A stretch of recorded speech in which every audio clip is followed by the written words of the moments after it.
अंधभक्त है, अंधे हैं वो तो उनको तो बस मोदी मोदी दिखता है। जो मोदी के खिलाफ बोलेगा हम तो उसको बोलेंगे। मुझे तो सही को सही कहना है, गलत को गलत कहना है। मीडिया क्यों नाम दिया गया आपको पता है?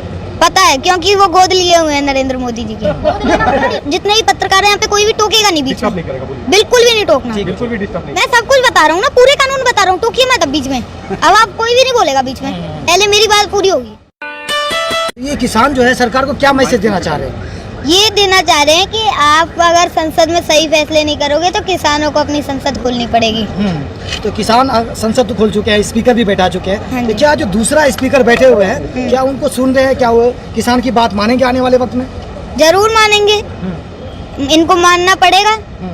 अगर ये नहीं मानेंगे तो हम तो यहाँ पे ही बैठे रहेंगे। कर लो जो कर सकते हो, हम तो यहाँ पे ही बैठे रहेंगे।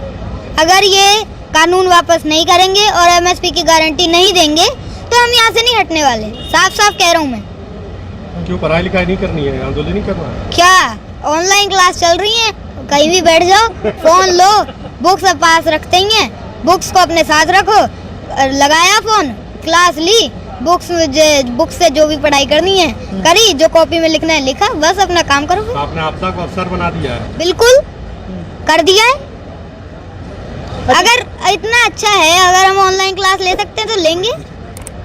अच्छा, किसान बार बार ये कहते हैं कि अगर बिल वापसी नहीं तो घर वापसी नहीं, 24 तक बैठेंगे। हाँ। तो आपको नहीं लगता कि किसानों का बहुत ज्यादा नुकसान हो जाएगा 24 तक? कुछ नहीं होगा, किसान अपने हकों की सही को सही कहेगा, गलत को गलत कहेगा। ठीक है, अगर एक किसान जाएगा ना तो 4 आएंगे। अगर एक अपना खेत पे जाता है तो उसके उधर गांव से 4 आएंगे लोग।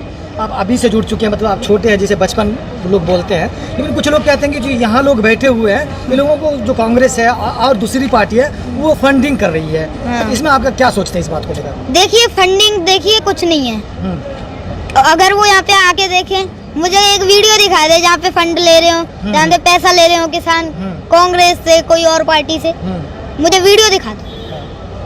लेकिन जो भक्त लोग हैं वो आप पे तो आरोप लगाते हैं ना ये सब चीज का। हाँ जी, वो भक्त हैं, अंधभक्त हैं, अंधे हैं वो तो उनको तो बस मोदी मोदी दिखता है। जो मोदी के खिलाफ बोलेगा हम तो उसको बोलेंगे। अंधभक्त पता है किसको कहते हैं? पता है, क्या होता है अंधभक्त? ये जो अंधा हो जाता है, बस उसको तो जिसकी भक्ति कर रहा है वही दिखता है। किसी की भक्ति में अंधा हो जाए वो अंधभक्त है। हाँ। अच्छा, उत्तर प्रदेश चुनाव भी है, योगी जी कह रहे हैं कि अब तो उठ जाओ, चुनाव आने वाले हैं। हम नहीं उड़ने वाले, तुम कुछ भी कर लो। तुमने इतनी कोशिशें कर ली इस आंदोलन को उजाड़ने के लिए, यहाँ से नहीं हटेगा किसान। अब तो कह रहे हैं लखनऊ जाने के लिए, जा रहे हो क्या? जाएंगे। वो राकेश टिकैत जी होके भी आ गए और वहाँ पर भी एक लगेगा हमारा, वहाँ पर भी आंदोलन स्थल होगा एक, वहाँ पर भी अच्छा रहेगा। उधर भी एक, जैसे ये गाजीपुर बॉर्डर है, वहाँ पर भी ऐसे एक या सारे बॉर्डर जैसे हैं वैसे लगाया जाएगा। अच्छा, राकेश टिकैत जी कहते हैं कि दवाई डोज देनी पड़ेगी। हाँ। तो किस तरह का डोज देने वाले हैं उत्तर प्रदेश में? डोज तो देखिए जो चुनावों में इनको पता लगेगा, जब चुनाव के रिजल्ट आएंगे ना तो सबको पता लग जाएगा कि हमारी क्या डोज थी।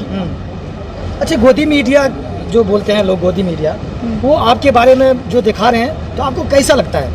मुझे देखिए किसी दुनिया की बातों से मुझे कोई फर्क नहीं पड़ता। मुझे तो सही को सही कहना है, गलत को गलत कहना है। चाहे कोई भी कुछ भी कहे, मुझे कोई फर्क नहीं पड़ता। मोदी मीडिया क्यों नाम दिया गया आपको पता है? पता है, क्योंकि वो गोद लिए हुए हैं नरेंद्र मोदी जी के। जो गोद लेता है उसको वो ही सारा कुछ संभालता है। तो फिर ऐसा नहीं कहा जा सकता जैसे कि सारे किसानों को राकेश टिकैत जी ने गोद ले लिया है? देखिए राकेश टिकैत जी भी एक किसान है और ये सारे किसान नेता हैं, जितने भी यहाँ पे किसान है ना, सारे किसान नेता हैं, इसलिए ऐसे ना कहा जाए। वो भी हमारे साथ है, वो भी अपने बस हकों की लड़ाई लड़ रहे हैं। बस वो है कि थोड़ा दौरे करते हैं, जगहों पे जाते हैं। और मैं अपने पिताश्री डॉक्टर नरेंद्र सिंह चौधरी के साथ 1 लाख किलोमीटर चला, हमने यात्रा करी, मैंने आपको इंटरव्यू में बताया हुआ है।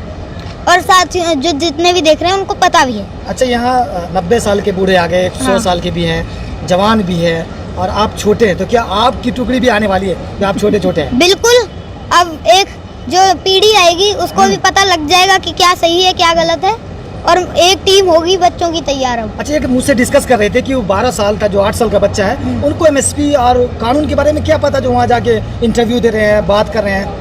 ठीक है, मुझे सब पता है, मैं अभी बताता हूँ आपको। हाँ। देखिए, जो सबसे पहला कानून है वो मंडी को लेकर है, और जो दूसरा कानून है स्टोरेज को लेकर है, और जो तीसरा कानून है वो कॉन्ट्रैक्ट फार्मिंग को लेकर है। ठीक है, अब मैं कानून बताऊंगा। किसान नहीं, किसान का बच्चा बताए। हाँ, तो क्या हो गया, मैं भी एक किसान हूँ ना। हाँ, तो बता रहा हूँ मैं, अभी बता रहा हूँ। पर बीच में कोई भी, जितने भी पत्रकार हैं यहाँ पे, कोई भी टोकेगा नहीं बीच डिस्टर्ब में, नहीं करेगा, बोलिए। बिल्कुल भी नहीं टोकना। बिल्कुल भी डिस्टर्ब नहीं करेगा। ठीक है, देखिए अभी मैंने आपको सारे कानून गिना दिए, अब इनके पॉइंट गिना देता हूँ। ठीक है, सबसे पहला कानून था मंडी को लेकर। अब देखिए इन्होंने कहा है ऑल ओवर इंडिया में तुम अपनी फसल कहीं भी बेच सकते हो जहाँ पे अच्छी रेट मिले।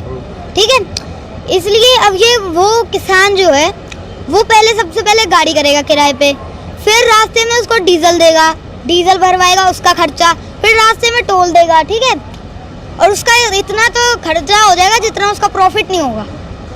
इसलिए चाहिए कि पास की मंडी मजबूत करी जाए और एमएसपी की गारंटी दी जाए, जिससे अच्छे सही रेट मिलेंगे, जो तय रेट है उस पर मिलेगा। और अगर देखिए जो वो बेचारा, उसको शहर का रास्ता अच्छे से पता नहीं होता, वो कहाँ घूमता फिरेगा कि कहाँ पे अच्छी रेट मिल रही है। अब सीधा सीधा कॉन्ट्रैक्ट फार्मिंग बताइए ना, कॉन्ट्रैक्ट फार्मिंग में डालो। मैं सब कुछ बता रहा हूँ ना, पूरे कानून बता रहा हूँ, टोकिए मत अब बीच में। अब आप कोई भी नहीं बोलेगा बीच में, पहले मेरी बात पूरी होगी। ठीक है, अब दूसरा कानून है स्टोरेज को लेकर। स्टोरेज देखिए, पहले एक लिमिट थी कि इतना आप स्टोर कर सकते हैं, अब वो लिमिट हटा दी गई है। अब कहते हैं कि आप जितना मर्जी जाए स्टोर कर सकते हैं। ना आपके पास इतना पैसा है, ना मेरे पास है, ना आम आदमी के पास इतना पैसा है कि वो पूरा सारी फसल स्टोर कर ले। तो ये किसके पास है इतना पैसा? बड़े बड़े उद्योगपतियों के पास। वो जब सारे गोदामों में स्टोर कर लेंगे, वो जब चाहेंगे उसको खोलेंगे, जब चाहे बंद करेंगे, फिर भूख की बोली लगेगी। जैसे शैम्पू के पैकेटों में मिलता है ना, वो शैम्पू 1-1 रुपए का, 2-2 रुपए का, ऐसे बिकेगा। फिर आटा ऐसे बिकेगी चीज़ें किसान की उगाई हुई। अब देखिए, अब मैं कॉन्ट्रैक्ट फार्मिंग का बताता हूँ। अब जो कंपनी है और एक जैसे किसान है, इन दोनों के बीच में कॉन्ट्रैक्ट होगा एक, और उस जो कागज़ होगा उसमें लिखा होगा कि जो आपकी रेट की, जो फसल की आपकी रेट तय है उस पे आपको मिलेगा, आपकी फसल बेचेंगे उस पे मिलेगा आपको। ठीक है, अब जो किसान कॉन्ट्रैक्ट फार्मिंग नहीं करना चाहता, ठीक है, या तो फिर वो मंडी में भटकता रहेगा कि भाई मुझे कहीं रेट चाहिए मुझे अच्छी। ठीक है, तो उसको ज़बरदस्ती फिर कॉन्ट्रैक्ट फार्मिंग करनी पड़ेगी। अब जिसको नहीं चाहिए कॉन्ट्रैक्ट फार्मिंग, तो इसलिए जो एमएसपी की गारंटी है वो मिलनी चाहिए, जिससे अगर वो मंडी में बेचने जाएगा तो फिर उसको आसानी होगी, उसको भी पता लग जाएगा, वो भी सहमत रहेगा, वो भी खुश रहेगा कि मुझे मेरी फसल की रेट तय मिलेगी। ये है।